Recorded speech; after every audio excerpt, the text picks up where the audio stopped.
Hello and welcome once again to the video. In this one I shall be continuing my look at every round of the 2026 Formula One World Championship, as I have done for the last few years now. All I do is just a rundown. I write down the finishing order of the 22 drivers, then the top 10 in the Drivers' Championship, then the rundown of the Constructors' Championship. And then I just had a little chat afterwards about the race. Not a blow-by-blow account of the race, just a casual chit-chat, as if it's just sort of two friends talking after the race about the race and the championship. I'm joined by George Russell in his, is it W13 or W15? I think it's a W13 Mercedes from 2022, the one with apparently no side pods, or at least very much so reduced side pods.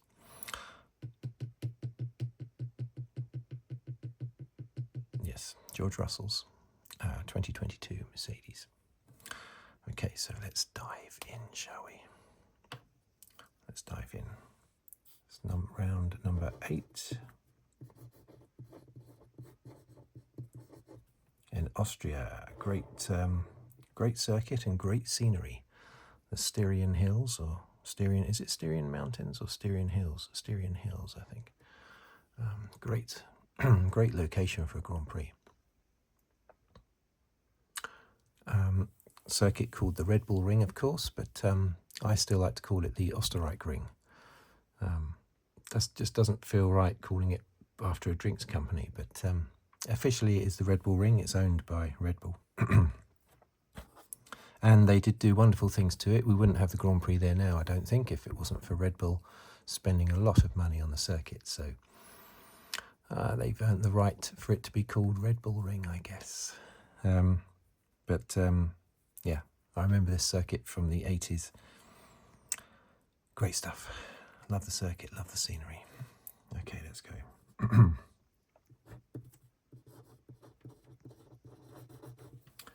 George Russell. Let's make sure that is in focus. Oh, that's moving a little bit. Don't move. Just be in focus. You cheeky monkey. That's it, right. Second. Was Verstappen. Third. Antonelli. Fourth was Piastri. Fifth was Hamilton. Sixth, Hadjar. Seventh was, who was that? Norris, wasn't it? Of course, yeah, Norris.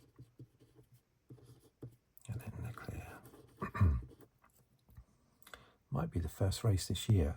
I'm not sure where all 8 drivers from the top 4 teams have finished in the top 8. I'm not sure if it is or isn't.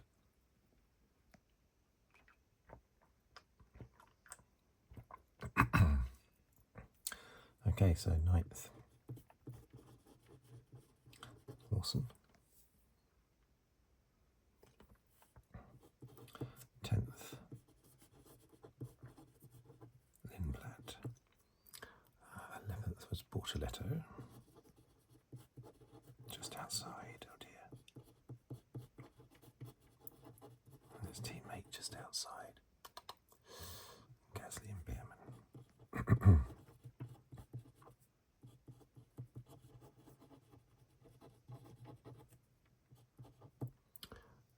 Then we have Colapinto, Ocon.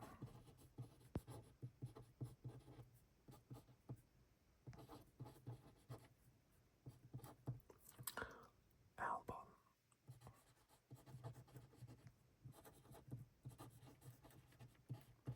And Alonso. And then we have the non-finishers. Stroll. And Sainz.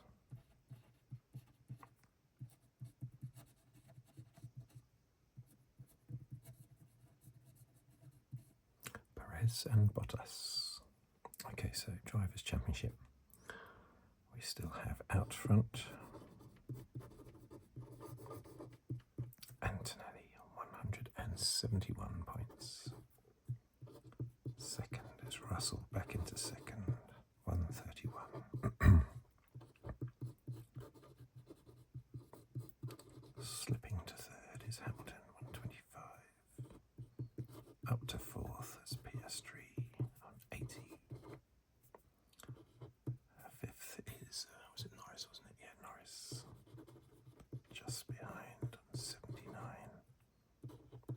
Leclerc also on 79. Verstappen on 73. All very close, those ones. Hadjar 42.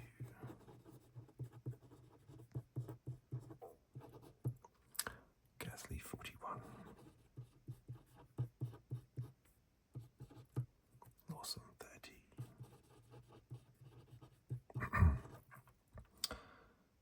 It's interesting how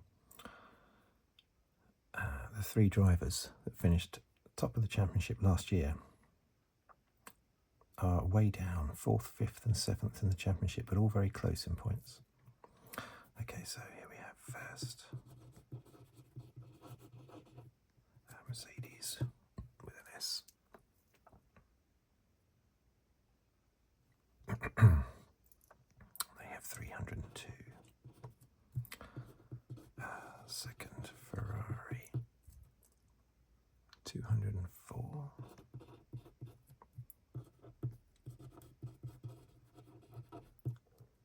Third, McLaren 159.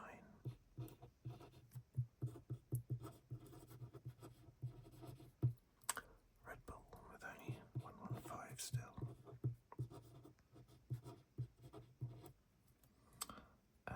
Alpine still on 57.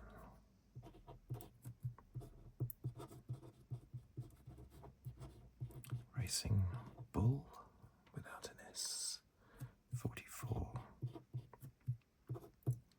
Haas on 21. Williams on 11.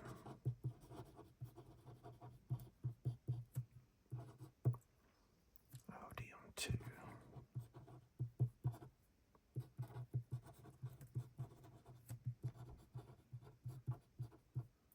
Aston Martin 1. Cadillac on 0.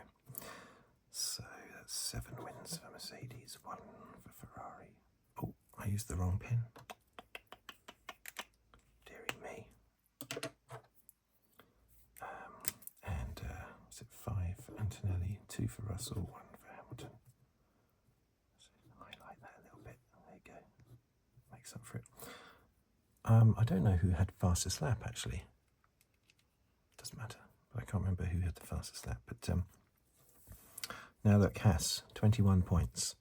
Now I've got a bit of grief when I suggested that there wouldn't really be a lot of difference when Günther Steiner left. Everyone was saying that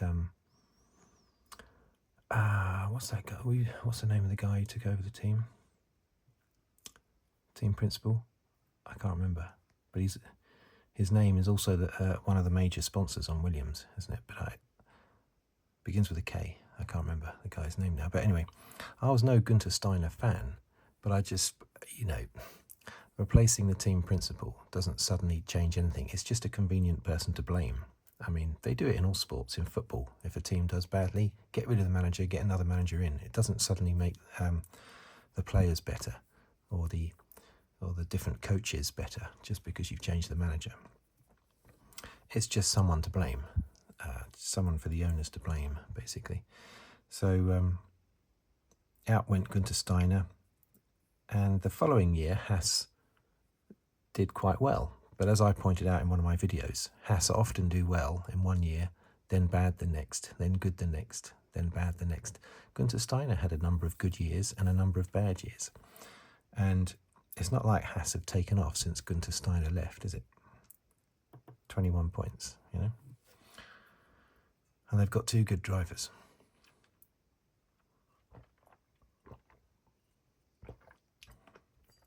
Okay, so what do we think of the race in general? What do we think of the championship? For starters, I thought it was amusing to see Antonelli on the first lap driving everywhere apart from on the circuit.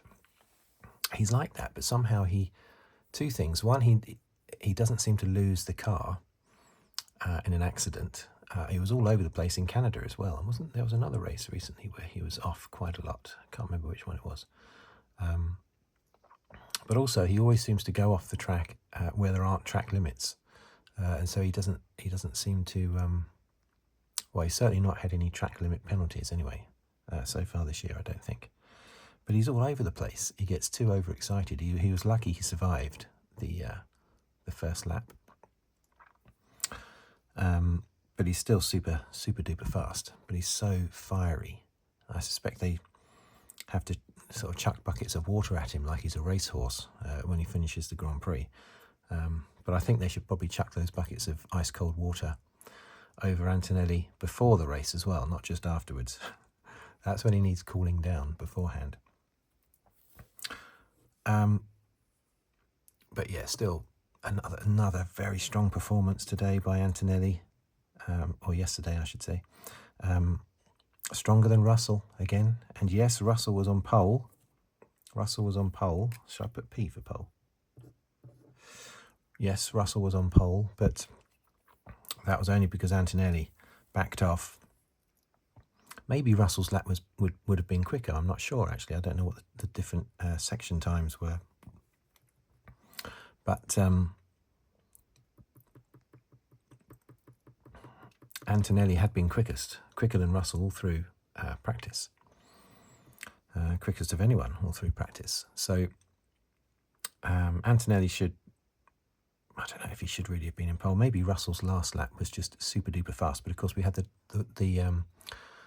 the waved yellows that Antonelli thought was double yellow flag. I have to say the lights by the side of the track, it's very difficult to tell the difference between a single yellow flag, the digital flag, and the double. I mean, it's very difficult to spot the difference, especially as the digital flags by the side of the road keep throwing in the colour green as well, just for a laugh, whilst it's flashing away. Anyway, so Antonelli thought it was on his dashboard as well as a double yellow, but it wasn't, so he didn't have to throw away his lap. Russell saw that it was only a single yellow. He didn't throw away the lap, he just backed off a little bit and still got pole position by 0.2. Amazing. So maybe Russell's lap would have still got him pole even if Antonelli hadn't chucked in the lap.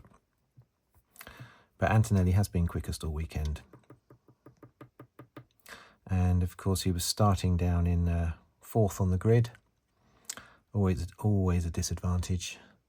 So everything being equal, had they been alongside each other on the grid, I reckon Antonelli would have won the race, because he is, all year, he has been slightly quicker than Russell. And as I've said before, as the race progresses, he gets slightly quicker and quicker than Russell all the time throughout the race. But anyway, I'm still glad that Russell won it, because it makes the championship a bit more interesting. It's good for Russell. Yeah, it's good for Russell. It's good for Verstappen, which is also good for the championship. It's good to see the Red Bull turning into the Max Bull again. So he could well, whether or not he'll be a threat in the championship, I don't know. He's 98 points behind.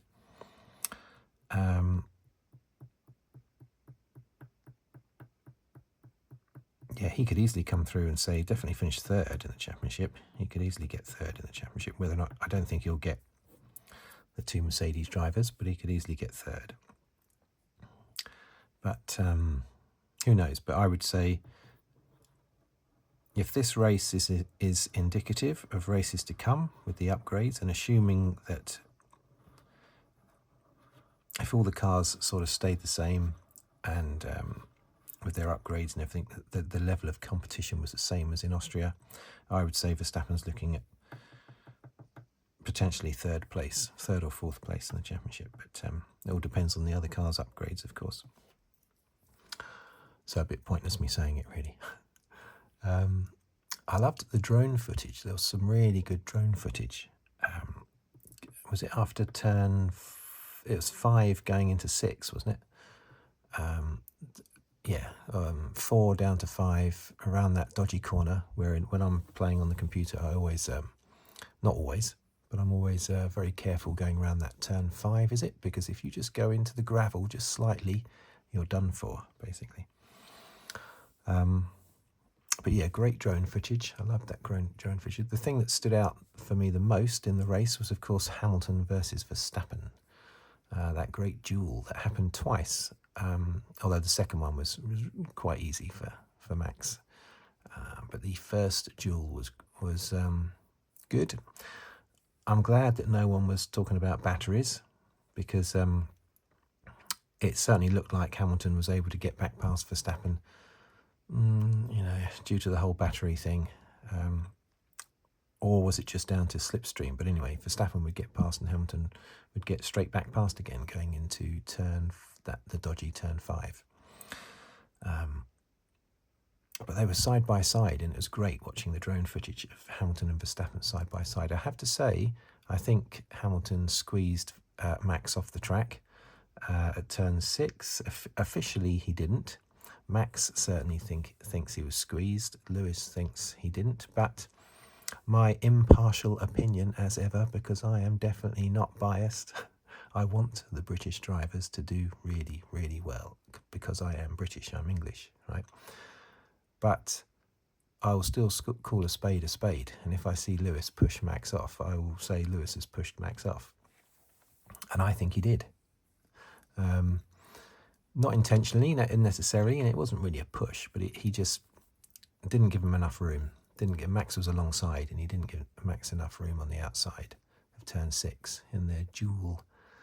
Lewis has said that Max should have just backed off, but I don't think it was as easy as that. He was sort of like alongside, and the wheels were interlocked a little bit, sort of thing, So I have to say that the move that Lewis did was a bit of a Max move in itself, because Max was doing that all the time to Norris throughout the 2024 season, of course, and to Hamilton during 2021. Constantly, if someone dared to overtake Max around the outside, they would get squeezed off the track, which is why those rules came into place about having to be alongside. If you're on the inside, axles have to be... if you're overtaking on the outside, the front axle has to be lined up. If you're overtaking on the inside, then your front axle need only be lined up with the side mirror or something like that. But those rules came into play because of Max's naughtiness in 2024. So this was a Max move that Lewis did, but not necessarily intentional. It's difficult holding onto the grip when you're fighting like that. So I don't think it was intentional, but he definitely didn't leave any room for Max on the outside there. Max wasn't fully alongside, so it wasn't Max's corner. It wasn't like Lewis should have backed off and let Max take the position, but he should have given Max more room, basically, in my opinion. So a bit naughty from Lewis, but the stewards didn't seem to be bothered by that at all. What else happened in the race? I was pleased to see Hamilton going onto the softs during the first virtual safety car, because I thought, he's going to do what he did in Spain. He's going to get aggressive with his strategy, or Ferrari want to get aggressive with the strategy. He had 3 stops in Spain, and it all paid off. This time it didn't pay off, because none of the sets of tyres were particularly good for Hamilton at all. He went onto the softs and hardly made any progress at all.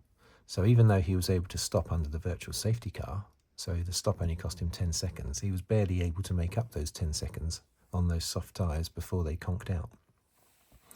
So a bit of a wasted experiment, that was.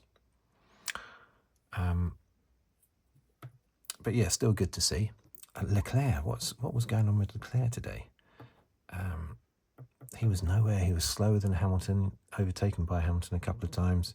In the end, he went for an extra pit stop. And that dropped him down a bit. Oh, no, he had already been overtaken by Norris, hadn't he? And then he came in for the pits to go onto softs as well, because there was a big enough gap to Lawson. Lawson still driving extremely well, Lawson. But if you put him back into a Red Bull now, I think he would be bad again. I think it's the pressure. So many drivers suffer with that pressure. But yeah, Leclerc is now 46 points behind Hamilton. I did predict that Hamilton would finish third in the race. Actually, who did I predict was going to win? I'm going to have to check that. I predicted it would be a Mercedes 1-2 with Hamilton in third, but did I predict Russell to win or Antonelli to win? Do you know what? I can't remember.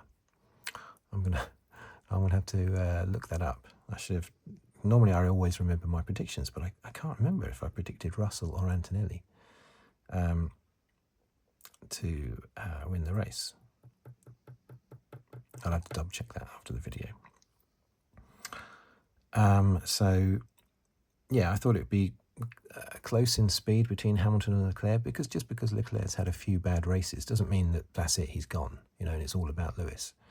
But in this race, in practice and quali, Leclerc was right there with Hamilton, but not in the race.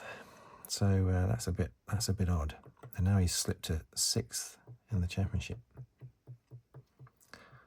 Leclerc fans will be tearing their hair out over that, because it's just increased the gap. The bigger that gap gets, the more pressure there is on Leclerc, and the more pressure there is on Ferrari to support Hamilton, which I definitely don't think they should do, because there's still another 14 races to go. So that's nowhere near a big enough gap. I think no gap is big enough when you've got 14 races to go to support one driver over another. Unless it's a Schumacher or a Verstappen, unless it's a definite number one. The two Audis, I had not noticed this. I only noticed this as I was writing it down just now. But the two Audis only just outside the points, which is a good performance, but also unfortunate that they're only just outside the points. And Cadillac's had a terrible time. Again, the Aston Martins had a terrible time. The Williams had a terrible time. Albon hit a bollard, didn't he? Not that, I don't think that damaged the car at all, did it? But Sainz pulled over with some kind of failure, caused the first virtual safety car. In fact, Williams caused both virtual safety cars, because the second one was Albon knocking the bollard over. It's a very short virtual safety car, but still, both were caused by Williams. In the championship over here, as I say, Haas, Günther Steiner will be smiling at seeing Haas with 21 points. Anyone who says, oh, Aston Martin, at least they've got a point. Seriously? Do you think Lawrence Stroll is going to be happy? He's not going to have a big smile on his face because, well, at least I've got 1 point. Because he would have been secretly thinking, I could win the championship this year. We've got Adrian Newey, designed car. He's been working on it a year. We're going to win the championship. And they've got 1 point. I think before the season started, or before testing started, before they turned a wheel on a car, if you'd said to Lawrence Stroll, would you settle for 1 Grand Prix win this year? I think he'd say no. Say, no, I'll try my luck, see if I can get more than that, because one win is not enough. But all they've got is just 1 point. Terrible. Williams, of course, having a bad year as well. Hadjar had a decent enough race weekend. As I say, I think it might be the first time this year that all 8 drivers from the top 4 teams have been in the top 8.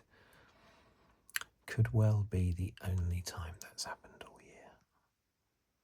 I was just thinking that as I was writing it down, so I haven't had time to double check that. But that may well be the case. So yeah, it was quite an interesting race. That all the drivers closed up at the end, didn't they? Russell, Verstappen had faster tyres. Did Antonelli have faster tyres? I think he did. Did he have newer tyres than... yeah, he did. Of course he did, yeah, Antonelli. Antonelli and Verstappen stopped some 5 laps or so after Russell at the end, didn't they, on their final stops. So they were slowly closing in remorselessly on Russell. Russell's very lucky. Well, not lucky, but he'll be relieved that there were not another 5 laps to the Grand Prix, because Verstappen and Antonelli were closing in fast. So yes, in a way, on paper, it looks like it was an exciting finish, 2 seconds between the top 3, but they were not really fighting. Antonelli was trying to get close to Verstappen, but couldn't get close enough to challenge him. So they were not really properly fighting. It just looks exciting when you look at the times, the finishing times. Piastri, strong performance by Piastri, who's been very much off the boil all year, apart from Japan.